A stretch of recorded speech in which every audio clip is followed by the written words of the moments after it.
আজকে আমরা এমন এক অদ্ভুত ভালোবাসার গল্প নিয়ে কথা বলবো, যা এই পৃথিবীর কোনো সাধারণ প্রেমের গল্প নয়। একজন মানুষ আর একজন জিনের মধ্যকার জটিল রহস্যময় এবং আত্মত্যাগের গল্প। গল্পের মূল চরিত্র যারা, যে একজন সাধারণ মানুষ যার জীবনে কোনো এক অদ্ভুত কারণে একের পর এক বিয়ের সম্বন্ধ ভেঙে যায়। পরিবার তাকে ভুল বোঝে, সমাজ তাকে অপবাদ দেয়, আর এই চরম মানসিক কষ্টের মুহূর্তে যারার জীবনে আগমন ঘটে আলাউদ্দিন নামের এক রহস্যময় যুবকের, যে নিজেকে একজন জাদুকর বা ম্যাজিশিয়ান বলে দাবি করে। আলাউদ্দিন তার অলৌকিক জাদু দিয়ে যারার জীবনের সব কষ্ট ভুলিয়ে দিতে শুরু করে, তার মুখে হাসি ফোটায়। যারা ধীরে ধীরে এই আলাউদ্দিনের প্রেমে পড়ে যায়। কিন্তু যারা যা জানতো না তা হলো আলাউদ্দিন আসলে কোনো মানুষ নয়, সে একটি জিন, যে বহু বছর ধরে যারাকে ভালোবেসে ছায়ার মতো আগলে রেখেছে। কিন্তু আগুন আর মাটির এই মিলন কি কখনো সম্ভব? যখন একজন হুজুর এই সত্যটি সবার সামনে নিয়ে আসেন, তখন শুরু হয় এক চরম দ্বন্দ্ব। জিন আলাউদ্দিন কি পারবে তার ভালোবাসাকে ছিনিয়ে নিতে, নাকি ভালোবাসার মানুষের মঙ্গলের জন্য নিজেকে চিরতরে দূরে সরিয়ে নেবে? মানুষের সাথে জিনের এই টানপড়ন আর ভালোবাসার এক চরম ট্রানজিক পরিণত নিয়ে তৈরি হয়েছে এই পুরো নাটকটি। চলুন আর দেরি না করে একদম প্রথম থেকে শেষ পর্যন্ত গল্পটি ধাপে ধাপে বিস্তারিতভাবে জানা যাক। গল্পের শুরুতেই আমরা দেখতে পাই এক চরম পারিবারিক অশান্তির দৃশ্য। যারার বাবা তার উপর চরম ক্ষিপ্ত হয়ে আছেন। তিনি যারাকে বলছেন, তোর মতো মেয়ে থাকার চেয়ে না থাকা অনেক ভালো। তুই আমাদের সব স্বপ্নগুলো নষ্ট করে দিলি। সমাজে আমরা মুখ দেখাতে পারি না, কি লজ্জার বিষয়। কেন যে তোর মতো মেয়ে জন্ম দিতে গেলাম। বাবার এই নির্মম কথাগুলো যারার বুকটা ভেঙে দেয়। সে কাঁদতে কাঁদতে নিজের ঘরে চলে আসে। তার মনে হতে থাকে এই পৃথিবীটা তাকে কেউ বোঝে না, সবাই তাকে ভুল বোঝে এবং সবকিছুর জন্য তাকেই দোষারোপ করে। এই চরম মানসিক যন্ত্রণা সহ্য করতে না পেরে যারা সিদ্ধান্ত নেয় সে ঘর ছেড়ে অনেক দূরে চলে যাবে, যেখানে কেউ তাকে চেনে না।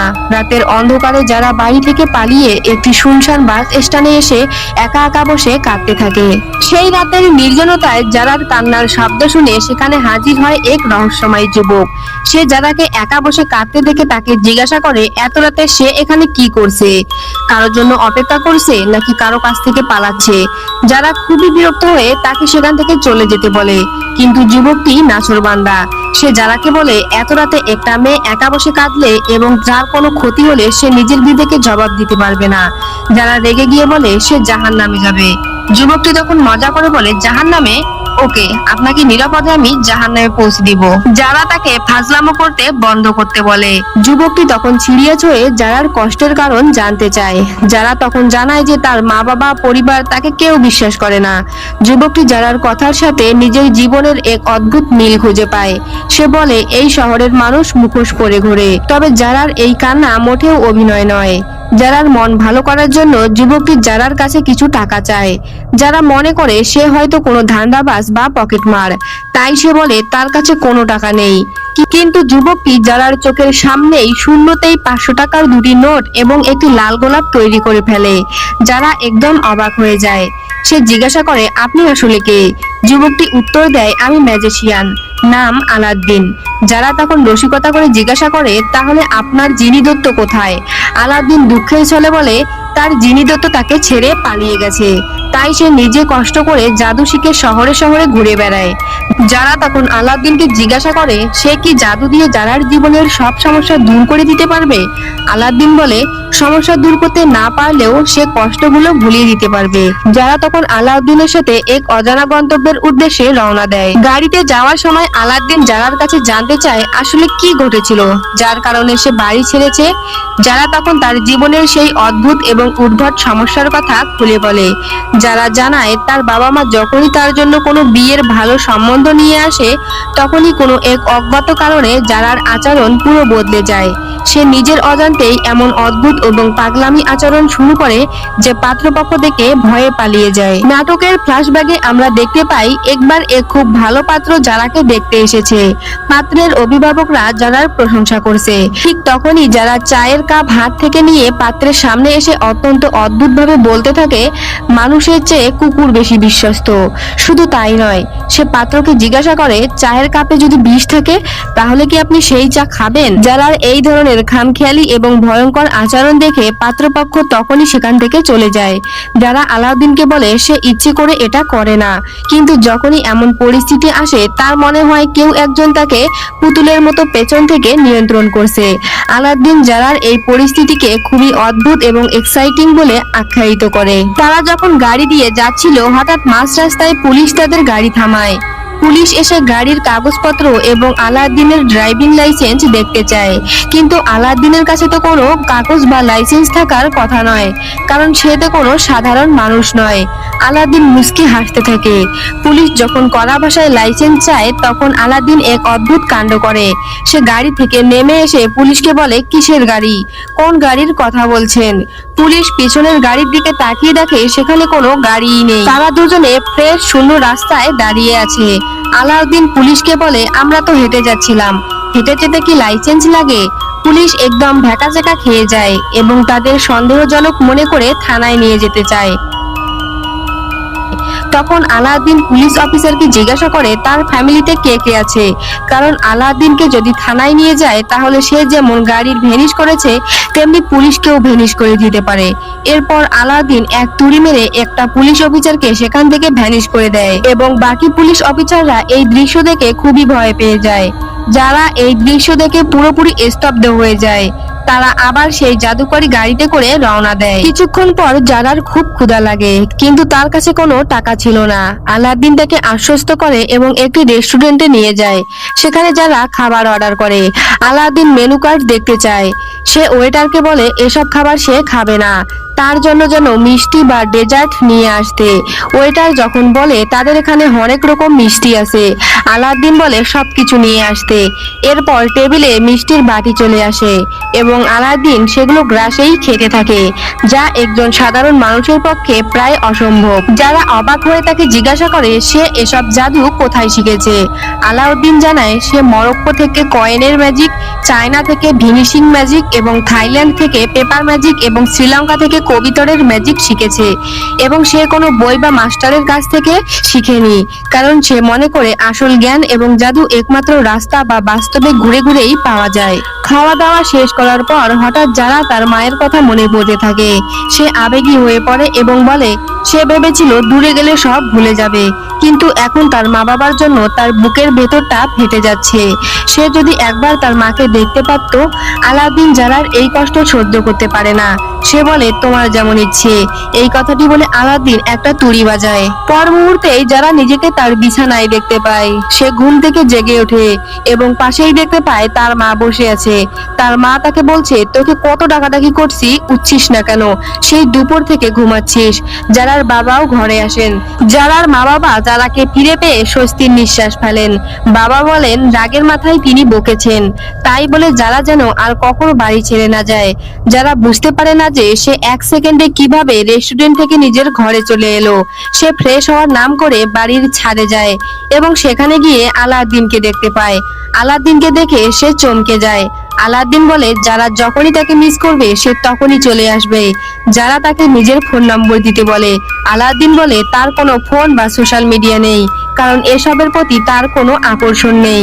যারা শুধু মনে মনে তাকে ডাকতে হবে, তাহলেই সে সেখানে হাজির হয়ে যাবে। পরের দিন যারার মা বাবা আরেকটি নতুন ছেলের ছবি নিয়ে আসেন, যার নাম রনি। যারার বাবা এই ছেলেটিকে পছন্দ করেছেন এবং যারাকে তার সাথে দেখা করতে বলেন। যারা মনে মনে খুব ভয় পেয়ে যায় এবং সেখানে গিয়ে আলাউদ্দিনকে স্মরণ করতে থাকে। আলাউদ্দিন আবার অলৌকিক উপায়ে সেখানে হাজির হয় এবং যারাকে সান্ত্বনা দিয়ে বলে যা হবার ভালোর জন্যই হবে। যারা যখন রনির সাথে একটি রেস্টুরেন্টে দেখা করতে যায় তখন যারা আবার সেই অদ্ভুত পরিস্থিতির শিকার হয়। সে নিজের অজান্তেই গ্যাস লাইট দিয়ে রনির হাতে তাপ দেয়। রনি প্রচন্ড রেগে যায় এবং যারাকে অপমান করে সেখান থেকে চলে যায়। যারা কেঁদে ফেলে যে সে আবার সবকিছু নষ্ট করে দিল, কিন্তু আলাউদ্দিন যারাকে বলে রনি মোটেও ভালো ছেলে নয়। আলাউদ্দিন যারাকে রনির আসল রূপ দেখানোর জন্য এক কোণায় নিয়ে যায়। সেখানে দেখা যায় রনি কিছুটা বখাটে গুন্ডা ভাড়া করেছে এবং যারাকে একটা চরম শিক্ষা দেওয়ার জন্য তাদের লেলিয়ে দিচ্ছে। রনির হাত কিছুটা পুড়ে যাওয়ার প্রতিশোধ নিতে সে যারাকে মারধর বা ক্ষতি করার পরিকল্পনা করছে। রনি এবং তার ভাড়াটে গুন্ডারা যখন যারাকে ঘেরাও করে তখন যারা ভীষণ ভয় পেতে থাকে। আলাউদ্দিন যারাকে বলে ভয়ের কিছু নেই, তার জাদু আছে। এরপর রনি যখন যারাকে হুমকি দিতে যায় আলাউদ্দিন হঠাৎ করেই অদৃশ্য হয়ে যায় এবং রনিকে অদৃশ্য শক্তি দিয়ে দূরে থেকেই ছিটকে ফেলে দেয়। রনি ভয় পেয়ে সেখান থেকে পালিয়ে যায়। এরপর গুন্ডারা যখন যারাকে আক্রমণ করতে আসে তখন আলাউদ্দিন অদৃশ্য থেকেই তাদের উপর চরম মারধর শুরু করে। গুন্ডারা শূন্যে লাথি ঘুষি খেতে থাকে, কিন্তু কাকে মারছে বা কে মারছে তারা কিছুই দেখতে পারে না। তারা মনে করে তারা কোনো ভূত বা জিনের খপ্পরে পড়েছে। শেষে আলাউদ্দিন তাদের সামনে এসে নিজের নাম বলে। গুন্ডারা ক্ষমা চেয়ে সেখান থেকে প্রাণ ভয়ে পালায়। যারা এই অলৌকিক কাণ্ড দেখে পুরোপুরি নিশ্চিত হয়ে যায় যে আলাউদ্দিনের ক্ষমতা কোনো সাধারণ মানুষের ক্ষমতা নয়। যারা আলাউদ্দিনকে নিজের চেয়েও বেশি বিশ্বাস করতে শুরু করে এবং তাদের মধ্যে গভীর সম্পর্ক গড়ে ওঠে। দিন যেতে থাকে, যারা এবং আলাউদ্দিনের প্রেম আরো গভীর হয়।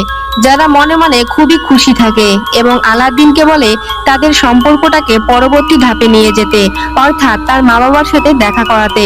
কিন্তু আলাউদ্দিন সবসময় এড়িয়ে যায় এবং বলে সময় আসলে অবশ্যই দেখা হবে। এদিকে রনির সাথে যারার যে ঝামেলা হয়েছিল তা কোনো একজন ছেলে যারার বাবাকে এসে জানিয়ে দেয় যে যারা কোনো একটা ছেলের সাথে প্রেম করছে এবং সেই ছেলেই রনিকে মেরেছে। যারার মা বাবা যারার এই রহস্যময় পরিবর্তনে অত্যন্ত চিন্তিত হয়ে পড়েন। তারা বুঝতে পারেন যারার সাথে সাধারণ কিছু ঘটছে না। তাই তারা এক প্রখ্যাত হুজুরকে তাদের বাড়িতে নিয়ে আসে। হুজুর বাড়িতে এসে জারার ঘর এবং জারার পরিস্থিতি পর্যবেক্ষণ করেন। তিনি জারার বাবাকে বলেন, আপনার মেয়ের কিছু হয়নি, তবে ওর সাথে যা হচ্ছে তা স্বাভাবিক নয়। এখানে ও ছাড়া আরো একজন আছে, যে কোনো মানুষ নয়, সে একটি জিন। হুজুর আরো জানান যে এই জিনটি জারার প্রেমে পড়েছে এবং সে জারাকে নিজের জগতে নিয়ে যেতে চায়। জিনেরা অনেক সময় মানুষের প্রতি ভালোবাসা অনুভব করে এবং তাদের সাথে থাকতে চায়। হুজুর জারাকে রক্ষা করার জন্য একটি বিশেষ পবিত্র তাবিজ তৈরি করে দেন এবং জারার মাকে বলেন এটি যেন কোনো অবস্থাতেই জারার গলা থেকে খোলা না হয়। জারার মা তার গলায় সেই তাবিজটি পরিয়ে দেয়। যারা এই তাবিজের কারণে অদ্ভুত অস্বস্তি অনুভব করতে থাকে। সে আলাউদ্দিনকে মনে মনে ডাকতে থাকে, কিন্তু আলাউদ্দিন আসতে পারছিল না, কারণ সেই পবিত্র তাবিজের শক্তি আলাউদ্দিনকে জারার কাছে আসতে বাধা দিচ্ছিল। যারা কাঁদতে থাকে এবং মনে মনে আলাউদ্দিনকে ডাকতে থাকে এবং সে ভাবে হয়তোবা আলাউদ্দিন তাকে ভুলে গেছে। ঠিক সেই রাতে হুজুর যখন রাস্তা দিয়ে যাচ্ছিল তখন চারপাশে হঠাৎ তীব্র ঝড় শুরু হয়। হুজুরের সামনে হাজির হয় রাগান্বিত আলাউদ্দিন। তার চোখে ছিল ক্রোধে লাল। সে হুজুরকে হুমকি দিয়ে বলে জারার গলার তাবিজ যেন খুলে ফেলা হয়। হুজুর তাকে শান্তভাবে বোঝানোর চেষ্টা করেন এবং বলেন মানুষ এবং জিন এক হতে পারে না, এটা আল্লাহর বিধান। তুমি যতবার জারার কাছে যাবে ততবারই ওর ক্ষতি করবে। তুমি আগুনের তৈরি আর ও মাটির তৈরি। কিন্তু আলাউদ্দিন কোনো কথাই শুনতে রাজি নয়। সে চিৎকার করে বলে আমি তাকে ভালোবাসি, ও শুধু আমার। আমাদের মাঝে যে আসবে আমি তাকেই পুড়িয়ে ছাই করে দেব। হুজুর তাকে বলেন এটি ভালোবাসা নয়, এটি একটি শয়তানি আসক্তি। কিন্তু আলাউদ্দিন হুজুরের উপর তার নিজের অলৌকিক শক্তি ও আগুন দিয়ে আক্রমণ করার চেষ্টা করে। হুজুর তখন আল্লাহর কালাম এবং আয়াত পড়া শুরু করে। আল্লাহর পবিত্র বাণীর শক্তির সামনে আলাউদ্দিনের জিনের শক্তির হার মানতে শুরু করে এবং সে খুব তীব্র যন্ত্রণায় চিৎকার করতে করতে সেখান থেকে পালিয়ে যেতে বাধ্য হয়। হুজুরের কাছে পরাস্ত হলেও আলাউদ্দিনের আসক্তি কমেনি।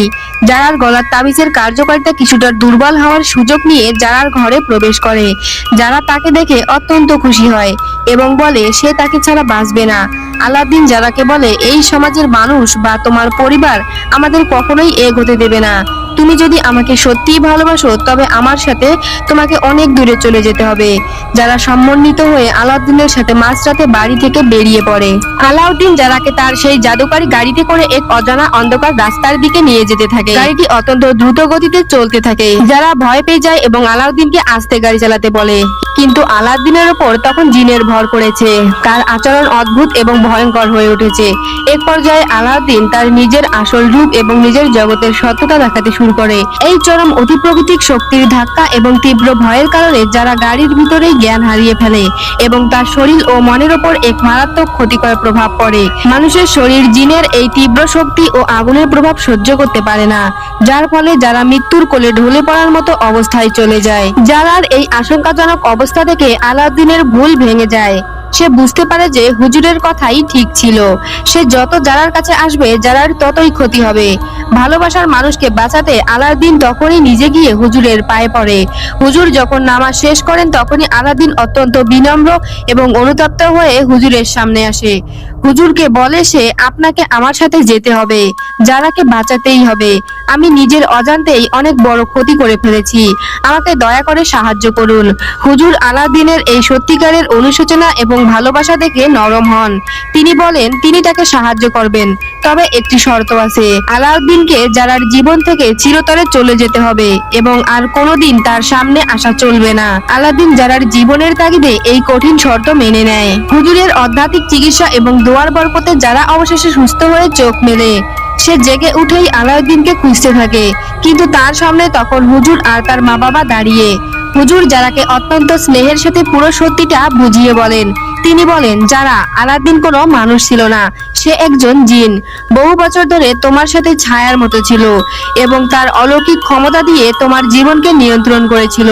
সে যখনই দেখতো কোনো ছেলে তোমাকে দেখতে এসেছে, সে নিজের ক্ষমতার জোরে তোমার মস্তিষ্ক নিয়ন্ত্রণ করে অদ্ভুত আচরণ করাতে বাধ্য করত এবং যার কারণে তোমার বিয়ে ভেঙে যেত। যারা প্রথমে বিশ্বাস করতে চায় না, সে কান্নাকাটি করে, কিন্তু হুজুর তাকে বলে আলাউদ্দিন তোমাকে সত্যিই ভালোবাসতো, আর সেই ভালোবাসার টানেই ও বুঝতে পেরেছে যে ও যত তোমার কাছে আসবে ততই তোমার ক্ষতি হবে। তাই তোমার মঙ্গলের জন্য, তোমার জীবনের জন্য সে আজীবনের জন্য তোমাকে ছেড়ে অনেক দূরে চলে গেছে। তুমিও তাকে ভুলে নতুন জীবন শুরু করো। যারা এই নির্মম সত্য মেনে নিতে বাধ্য হয় এবং তার চোখের জল ঝরতে থাকে। গল্পের একদম শেষ দৃশ্যে আমরা দেখতে পাই বেশ কিছুদিন পর জারার পরিবার জারার জন্য একটি সুন্দর বিয়ের আয়োজন করেছে। যারা এখন সম্পূর্ণ সুস্থ এবং স্বাভাবিক। বিয়ের আসরে বর কনে বসে আছে, চারপাশে আত্মীয় স্বজনরা আনন্দ করছে। সবাই বলছে বরের সাথে জারাকে খুব মানিয়েছে। যারাও মুখে মৃদু হাসি নিয়ে বিয়ের আচার অনুষ্ঠান পালন করছে। ঠিক তখনই এক অলৌকিক ঘটনা ঘটে। শূন্য থেকে হঠাৎ একটি সুন্দর লাল গোলাপ ফুল এবং একটি বিয়ের আংটি জারার কোলের উপর এসে পড়ে। যারা চমকে ওঠে। সে ফুল আর আংটিটি হাতে নিয়ে আকাশের দিকে তাকায়। সে বুঝতে পারে আলাউদ্দিন জিনের জগতে ফিরে গেলেও দূর থেকে এখনো তাকে দেখছে এবং তার সুখের প্রার্থনা করছে। ব্যাকগ্রাউন্ডে আলাউদ্দিনের সেই অলৌকিক কণ্ঠস্বর ভেসে ওঠে, আমি মানুষ নই, আর কখনো মানুষ হতে পারবো না, কিন্তু আমার হৃদয় চিরকাল তোমার সাথেই থাকবে। এই আবেগঘন এবং চরম হৃদয় বিতরক দৃশ্যের মাধ্যমেই শেষ হয় মানুষ আর জিনের মধ্যকার এক অতৃপ্ত ও আত্মত্যাগের ভালোবাসার গল্প। তো বন্ধুরা, এই নাটকটি আপনাদের কেমন লেগেছে অবশ্যই কমেন্ট করে জানাবেন, আর এরকম ভিডিও পেতে আমাদের চ্যানেলটি সাবস্ক্রাইব করে রাখবেন। ধন্যবাদ।